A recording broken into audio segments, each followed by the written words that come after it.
Hey there, blockheads, and welcome back to Bricks and Minifigs Roseville. Today I have something pretty special planned for you. I'm going to give you an in-depth and behind-the-scenes tour of our entire store. Stay tuned. Alright, let's take a little tour of the store. Now, the first thing that you're going to notice when you walk into Bricks and Minifigs Roseville is, of course, this really awesome Lego City mock. Now you can see we're kind of still recovering from May the 4th there. We got the crashed Star Destroyer. It's a really awesome mock. A lot of our employees built the individual builds, and actually one of our younger employees put this little thing together with a little bit of help. And then of course the next thing you're gonna see when you walk into our store are our display cases. We have a glass case up here. Right now it's filled with mostly Bionicle, my favorite theme. And of course our used display wall. Now this display wall is where we put most all of our used Lego sets. They're all available for purchase. We just like to put it up here because it's a really nice way to display all of the sets. People can see it. It's a big, long, spread out display. It kind of goes down the length of the entire store. It's pretty sick. And then next is half of our namesake, Minifigs. We have a bunch of these very well-lit cases here, full of figs. Each of them are kind of categorized. Right here we have mostly animals, so we got some horses down there. Even like a little medieval battle scene where you can buy figs straight off of the plate.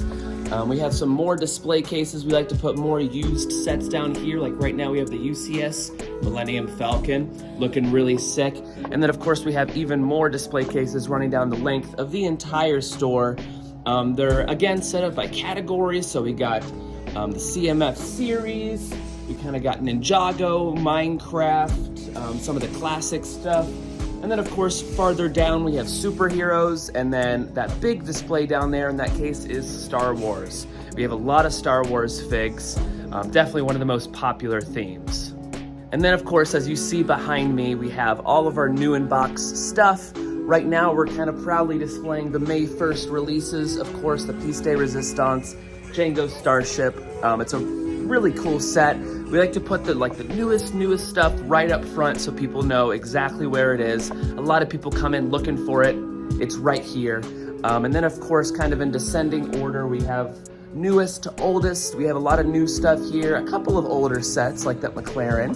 And then the farther you go down along the display wall, you get to our retired new in box sets. Now these are all sealed, still in box, unopened.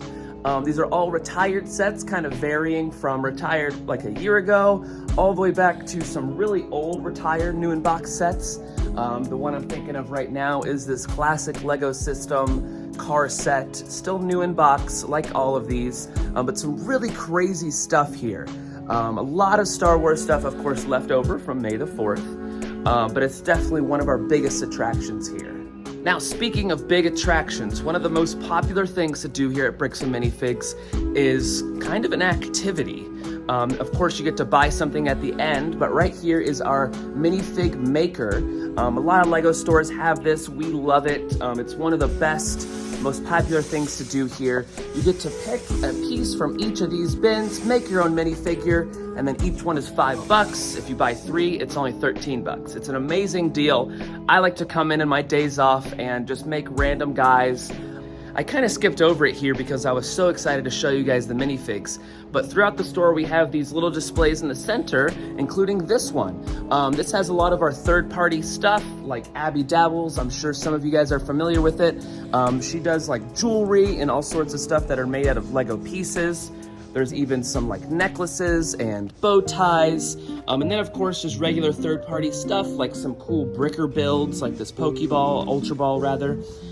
Some brick tape, all sorts of crazy third-party stuff. And then of course, we have some of our most popular third-party items, which are these weapons. We have custom weapons along with some custom figs. Some stuff that Lego normally wouldn't make, but this company here, Big Kid Bricks, they're really good at what they do. Now here we have a display of a bunch of really cool sets. Most of them are older, but this is kind of our third type of set. So we have used sets, we have new in box sets, and then we have certified sets. Now, these are sets that have either been opened or built in the past, but our employees have gone through and counted each individual piece and made sure absolutely everything is there, all the figs, all the pieces, and the instructions. Sometimes the only thing that's missing is the box, but we're able to reseal it and sell it. It's still usually an amazing price, usually a lot better than the new in-box price, but you still get everything that you would get with the set. On the opposite side of the wall is what we call our premium bulk pieces.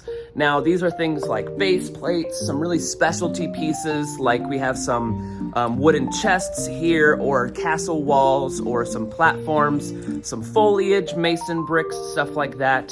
These are all premium pieces, things that are a little bit more uncommon or a little bit more pricey than the regular, just regular Lego block, which brings me to bricks. This is the other half of our namesake, bricks and minifigs. This is another one of our most popular things to do here. These are just bulk Lego pieces, all sorts of pieces, plates, bricks, anything you can imagine that people just throw into their used bulk collection. We buy people's bulk and then we wash it, sort through it, make sure there's nothing crazy in there, and then we throw it into our bulk bin. So this is just the community's communal collection. It's pretty sick. But you can actually grab a bag or a cup and then fill it up, and then depending on the size of the bag or the cup is what you pay. It's kind of like how the Lego stores do it. It's an amazing system and very, very well priced. And then of course we have the place where most of the magic happens. This is our trade counter. Hello, me.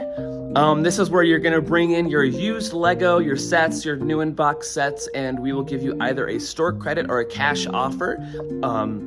Everything that comes in the store comes through here. So this is kind of the battle station, if you will.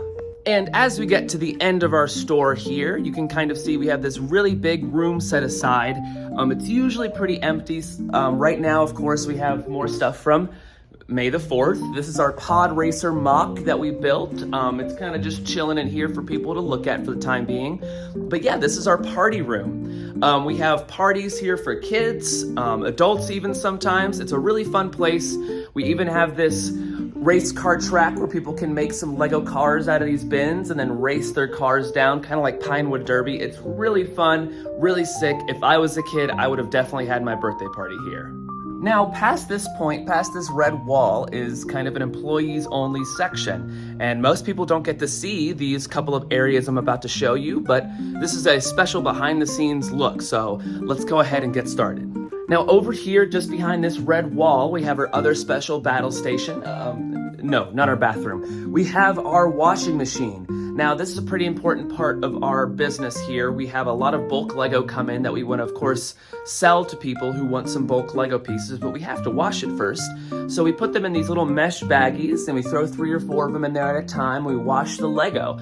This thing is going pretty constantly. We always have someone back here throwing new loads in to make sure that pieces get cleaned and everything. And then of course we have this really cool thing. It's called an ultrasonic cleaner, and it has water and it uses these ultrasonic waves or some sort of science.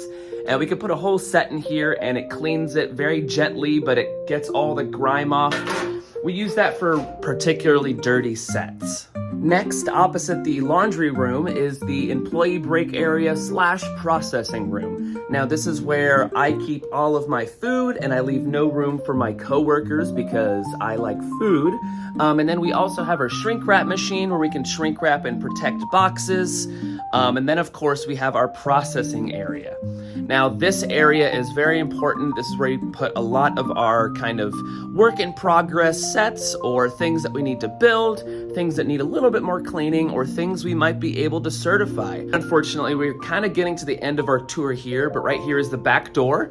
We put that bar up to make sure none of my adoring fans get in, or my mother. And then of course we have the storage room. Now, we could not do this job without this room. This room is categorized by theme.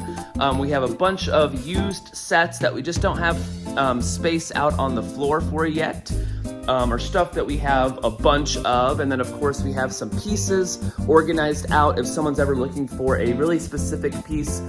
Like 3/4 of the time we can come back here and look for it, and we usually have a replacement for them or something.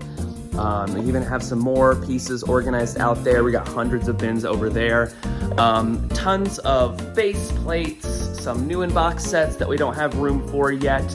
And then of course, just some more boring office supply stuff. But yeah, without this room, we could not have nearly as much stuff as we do. Alright, thanks for watching, blockheads. If you liked the video, make sure to leave a like and subscribe. We're a small business here and we're trying to grow our channel to reach as many people as possible. And if you have any ideas or questions on what you'd like to see next, make sure you leave a comment down below.